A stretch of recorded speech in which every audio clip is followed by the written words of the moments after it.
Dus uw man heeft juist met de protocollen volgt. Die had het bluskanon erop zet, partijwetten erop en toen weer het uit.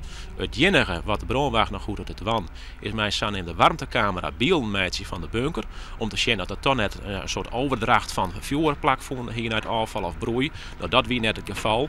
Dus in die zin, het komt heel ongelukkig uit. Maar zeg het maar als een onbedoelde praktijktest die goed uitpakt is. De stichting Afval over Nee wie al bang voor dit scenario. De luidt nou 's morgens en daarmee binnen nevens de stichting in oetreding. We merken en constateren dat er al langer dan 4 dagen afval ligt.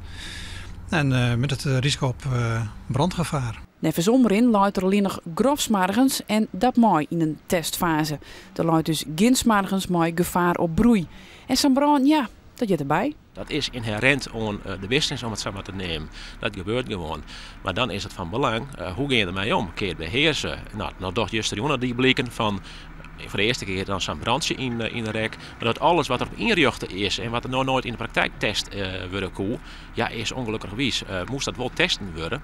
Maar dat is goed uitpakt. Dat is nou precies waarvoor er calamiteitenplannen nodig zijn. Eerst calamiteitenplannen, oefenen, implementeren en dan pas aan de slag. En omrin draait dit helemaal weer om.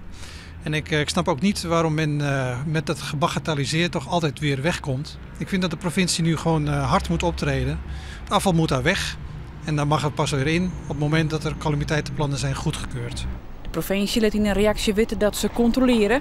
Ze gaan nog geen 's morgens ontroffen dat broei gevaarlijk is. En daarmee bloot omrin nevens de provincie binnen de regels.